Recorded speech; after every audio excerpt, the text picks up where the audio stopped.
नमस्कार दोस्तों, स्वागत है आपका मेरे चैनल पे। दोस्तों, जैसा कि आप जानते हैं कि चाइना का एक बहुत बड़ा थ्रेट है इंडियन ओशियन रीजन के अंदर, और ये बात इंडिया ही नहीं बल्कि दुनिया के बड़े से बड़े देश भी जानते हैं। और इसीलिए दोस्तों बहुत से पैक्ट भी साइन हो रहे हैं। और इंडियन नेवी के इसके ऊपर क्या तैयारी है, तो इसके ऊपर बोलते हुए Indian navy chief Karambir Singh ने बहुत सी बातें बताई अपनी तैयारी को लेके भी। इसके अलावा तीसरे एयरक्राफ्ट कैरियर को लेके P-8I पोसाइडन एयरक्राफ्ट जो उन्होंने डिप्लॉय करना है उसके ऊपर भी। और सबसे बड़ी बात, स्मैश 2000 राइफल जो कि दोस्तों एक एंटी ड्रोन इक्विपमेंट है, उसके ऊपर भी उन्होंने बात की। और प्रीडेटर ड्रोन के ऊपर भी क्या प्लान है, आज हम इन सारे पॉइंट्स को डिस्कस करेंगे। चलिए दोस्तों शुरू करते हैं। तो दोस्तों, इंडियन नेवी के चीफ एडमिरल करमबीर सिंह ने पत्रकारों से बात करते हुए बताया कि हमें जितने भी चाइना की तरफ से थ्रेट है इंडियन ओशियन रीजन के अंदर, उन सभी का पता है और वे हमारे डोमेन के अंदर ही है और हम पूरी तरह से तैयार हैं इनसे डील करने के लिए। वे नेवी डे के ऊपर एक प्रेस कॉन्फ्रेंस कर रहे थे और उन्होंने बताया कि हमारे पास एक स्टैंडर्ड ऑपरेटिंग प्रोसीजर है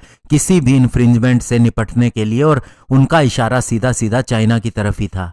और उन्होंने कहा कि अभी 3 Chinese warship Indian Ocean region के अंदर हैं और ये आज से नहीं 2008 से हैं, और वे इसे एंटी पायरेसी पेट्रोल के लिए इस्तेमाल कर रहे हैं। और इसके अलावा लद्दाख के अंदर चाइना के साथ स्टैंड ऑफ को लेके बोलते हुए भी उन्होंने कहा कि हमने हमारे P-8I एयरक्राफ्ट और हिरोन ड्रोन को भी वहां पर डिप्लॉय कर रखा है। यानी कि उनका कहने का मतलब था कि जहां पर इंडियन एयरफोर्स और इंडियन आर्मी को भी नेवी के सर्विलियंस एयरक्राफ्ट और ड्रोन की जरूरत है, वहां भी उन्हें डिप्लॉय किया गया है और ये कई जगहों पर किया गया है। और इसके अलावा दोस्तों उनसे मैरीटाइम थिएटर कमांड के बारे में भी पूछा गया जो कि बहुत जल्द बन सकती है। तो उन्होंने कहा कि इसका काम भी प्रोग्रेस के अंदर है और बहुत ही कम समय के अंदर इसके बारे में हम बताएंगे। इसके अलावा उन्होंने बताया अंडमान और निकोबार कमांड जो होगी वो इसी मैरीटाइम थिएटर कमांड का हिस्सा होगी। इसके अलावा दोस्तों उन्होंने सबसे बड़ी बात यह कही कि जो अंडर वाटर कैपेबिलिटी है उनको बढ़ाने के ऊपर हमारा सबसे ज्यादा फोकस है। यानी कि दोस्तों सबमरीन और अंडर वाटर ड्रोन के ऊपर उन्होंने कहा